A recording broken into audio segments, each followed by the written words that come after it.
Drawing की class में आप सभी का एक बार फिर से स्वागत है बच्चों। और इसके पहले की वीडियो क्लासेस में हम लोगों ने जाना था कि आलेखन के कौन कौन से महत्वपूर्ण अंग हैं, जिसमें हमने लयात्मकता, संतुलन, प्रभाविता, रंग योजना, इन सब के बारे में इसके पहले की वीडियो क्लासेस में हम पढ़ चुके हैं।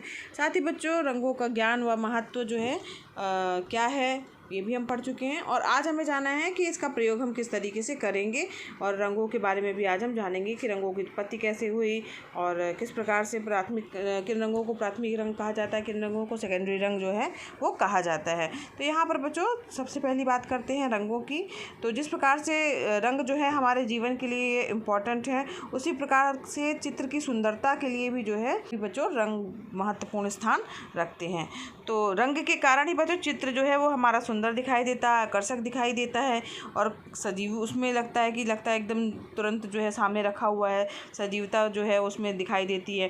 ठीक है, तो चित्रकला में रंगों के महत्व को देखते हुए जो है आपको ये पता होना चाहिए कि रंगों की किस प्रकार से उत्पत्ति हुई है, उनका प्रयोग करने का क्या तरीका है ना, इन सब के बारे में आपको जानना ज़रूरी है। और रंगों के पूर्ण ज्ञान के बिना जो है उसका प्रयोग आप सही तरीके से नहीं कर पाएंगे।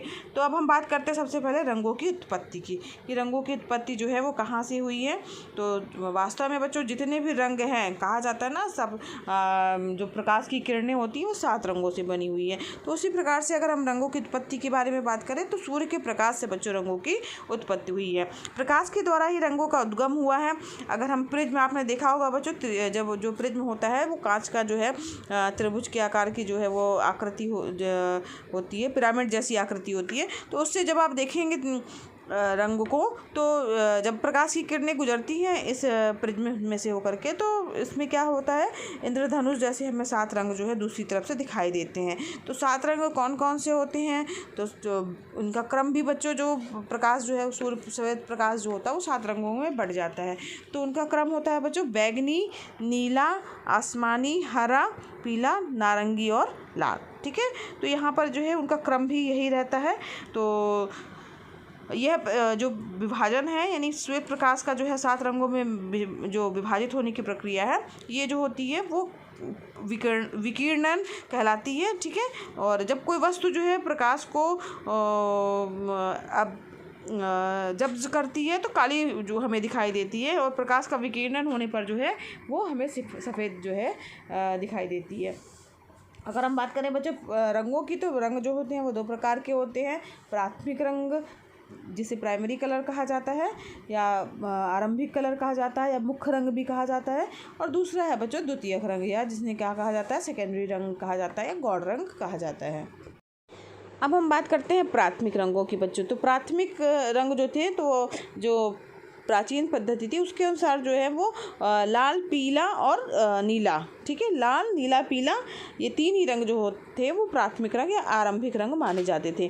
तो क्योंकि इनको पहले प्राथमिक रंग माना जाता है, क्योंकि बच्चों इसमें जो है दूसरे रंगों की मिलावट नहीं होती है, शेष रंग जो है वो उनके मिश्रण से बनते हैं, तो इसलिए उनको प्राथमिक रंग जो है वो कहा गया है, क्योंकि इसमें रंगों की मिलावट नहीं हो सकती और इन्हीं के माध्यम से जो है वो दूसरे रंग जो है मिश्रण करने पर बनते हैं।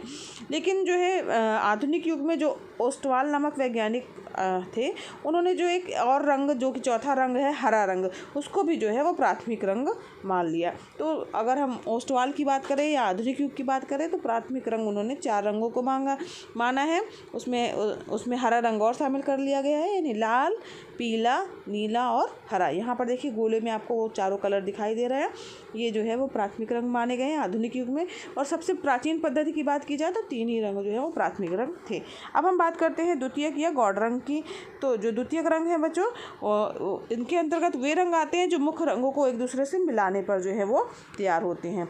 जैसे कि अगर हम बात कर रहे हैं कौन कौन से रंग कैसे तैयार होते हैं, तो अगर हम बात कर रहे हैं बच्चों लाल और नीला है, तो अगर लाल और नीला को मिला दिया जाएगा तो बैगनी रंग बन जाएगा आपका। नीला और पीला मिला दिया जाए तो हरा बन जाएगा। पीला और लाल मिला दिया जाए तो नारंगी रंग बन जाएगा। इसी प्रकार जो है 3 प्रारंभिक रंग और उसके मिश्रण से बनने वाले 3 गौड़ रंग जो है मिलकर के 6 रंग बन जाते हैं, जो कि क्या कहलाते हैं, आदर्श रंग कहलाते हैं। अगर हम बात करें बच्चों वर्तमान युग के रंगों की, तो वर्तमान समय में जो है प्रसिद्ध जर्मन वैज्ञानिक जो थे वो प्रोफेसर निलहम ओस्टवाल जो थे, उन्होंने जो है रंग प्रणाली के आधार पर 8 रंगों को जो है प्रमुख एवं आदर्श रंग माना है। 8 रंग ये कौन कौन से हैं? अगर कहा जाए कि आदर्श रंग कौन से हैं या 8 रंग कौन से हैं या ओस्टवाल के 8 रंग कौन से हैं, तो ये रंग जो है वो ओस्टवाल से संबंधित है, इनको 8 रंग जो है वो आदर्श रंग माना गया है और प्रमुख रंग है। तो इसमें पीला हो गया बच्चों, नारंगी, लाल, बैंगनी, नीला, आसमानी, गहरा हरा और धानी, ये कलर जो हैं वो क्या हो गए, ये प्रमुख रंग या आदर्श रंग कहलाए, जो कि ओस्टवाल ने माना है। ठीक है, तो इनमें पीला, लाल और नीला जो है वो गहरा हरा मुख्य रंग है, और नारंगी, बैंगनी, आसमानी और धानी जो है वो द्वितीयक रंग है। तो 4 रंगों को इन्होंने जो है वो मुख्य रंग माना था और बाकी जो 4 रंग हैं उनको द्वितीयक रंग माना है। ठीक है, तो यहाँ पे प्राथमिक रंग 4 रंग ओस्टवाल ने माने थे और द्वितीयक रंग जो है वो 4 नारंगी, बैंगनी, आसमानी और धानी कलर को माना। अब बात करते हैं तटस्थ रंगों की, तो काला और सफ़ेद जो है वो 2 कलर जो है वो तटस्थ रंग कहलाते हैं। इनका प्रयोग बच्चों किसी भी रंग को हल्का करने के लिए या गाढ़ा करने के लिए किया जाता है। इन्हें उदासीन रंग भी कहा जाता है, क्योंकि इनका जो है खुद का अस्तित्व नहीं होगा और इनको जो है हल्का रंग करना है तो उसमें हम सफ़ेद रंग मिला देंगे, किसी रंग को हल्का करना है तो, अगर गाढ़ा करना है तो उसमें काला कलर थोड़ा मिला देंगे तो उससे वो गाढ़ा रंग हो जाएगा। तो इसके लिए इनको प्रयोग किया जाता है, इसलिए इन्हें तटस्थ रंग कहा जाता है या उदासीन रंग भी कहा जाता है। अब हम बात करते हैं रंगों के प्रकार की, कि रंग कितने प्रकार के होते हैं। तो बच्चों रंग जो है वो 2 प्रकार के होते हैं, गर्म रंग हो गया और ठंडा रंग। गर्म रंगों को उष्ण रंग भी कहा जाता है। तो जिन रंगों में बच्चों लाल रंग का प्रभाव पाया जाता है वे क्या कहलाते हैं, आपके गर्म रंग कहलाते हैं। तो ओस्टवाल के अगर हम चक्र की बात कर रहे हैं तो ओस्टवाल के चक्र में पीला, नारंगी, लाल और बैंगनी जो है वो सब क्या है, गर्म रंग कहलाते हैं। ठीक है, और ठंडे रंग की बात की जा रही है तो उसमें ठंडे रंग कैसे कहलाएंगे, जिसमें नीले रंग का प्रभाव बच्चों ज़्यादा पाया जाएगा, वो क्या कहलाएंगे, ठंडे रंग कहलाएंगे। जैसे कि नीला हो गया, आसमानी हो गया, हरा हो गया, धानी हो गया, ये सब क्या हो जाएंगे, ठंडे रंग कहलाएंगे। ठीक है, अब हम बात करेंगे टिंट, शेड और टोन की। तो टिंट क्या कहलाएंगे बच्चों, तो किसी भी मुख्य रंग या गौड़ रंग में सफ़ेद रंग बराबर मात्रा में मिलाने पर जो रंग बनेगा वो क्या कहलाएगा, टिंट कहलाएगा। जैसे मान लीजिए लाल है, उसी में उतनी मात्रा का सफ़ेद रंग अगर हम मिला देंगे तो रंग बन करके आएगा गुलाबी रंग। ठीक है, तो वो क्या कहलाएगा, टिंट कहलाएगा। ठीक है, अब इसी तरीके से हरे में अगर हम सफ़ेद मिला देंगे बच्चों तो हल्का हरा बनेगा, वो भी टिंट कहलाएगा उसका। और नीले में सफ़ेद मिलाएंगे तो कौन सा कलर बन करके आएगा, आसमानी रंग जो है वो बन करके आएगा। ठीक है, तो इस प्रकार से टिंट हो गया। टिंट क्या कहलाएंगे, जिसमें जो है किसी मुख्य या गौड़ रंग में सफ़ेद रंग जो है वो बराबर मात्रा में अगर मिला दिया जा रहा है तो जो रंग बन करके आ रहा है वो क्या कहलाएगा, टिंट कहलाएगा। ठीक है, अब बात करते हैं शेड की। तो शेड कैसे होगा या शेड किसे कहा जाएगा, तो किसी भी मुख्य या गौड़ रंग में उसके बराबर मात्रा में काला रंग अगर हम मिलाएंगे तो जो रंग तैयार होता है वो क्या कहलाता है, शेड कहलाता है। जैसे कि अगर हम लाल में काला मिला देते हैं तो कौन सा कलर बनेगा बच्चों, मैरून कलर बनेगा। ठीक है, तो ये भी शेड कहलाएगा लाल का ही। ठीक है, इसी तरीके से हरे में काला मिलाएंगे तो गहरा हरा बनेगा। ठीक है, इसी तरीके से बच्चों भूरे में अगर हम काला रंग मिलाएंगे तो कत्थई रंग बनेगा। तो ये जो है वो क्या कहलाएंगे, शेड कहलाएंगे। तो शेड आप समझ गए बच्चों, टिंट भी समझ गए। अब हम बात करते हैं टोन की, कि टोन क्या है। तो यहाँ पर देखिए, जब किसी मुख्य या गौड़ रंग में बराबर मात्रा में काला या सफ़ेद रंग मिलाते हैं तो इस रंग को क्या कहा जाएगा, टोन कहलाएगा। तो यहाँ पर बराबर मात्रा में काला रंग भी हम मिला रहे हैं और सफ़ेद रंग भी मिला रहे हैं। ये जो है मुख्य रंग में या गौड़ रंग में जो है दोनों चीज़ें जब मिला रहे हैं तो जो बन के आएगा वो क्या कहलाएगा, आपका टोन कहलाएगा। इस रंग को क्या कहा जाएगा, टोन कहा जाएगा। अब हम बात कर, आपके सामने बच्चों एक चक्र दिख रहा होगा।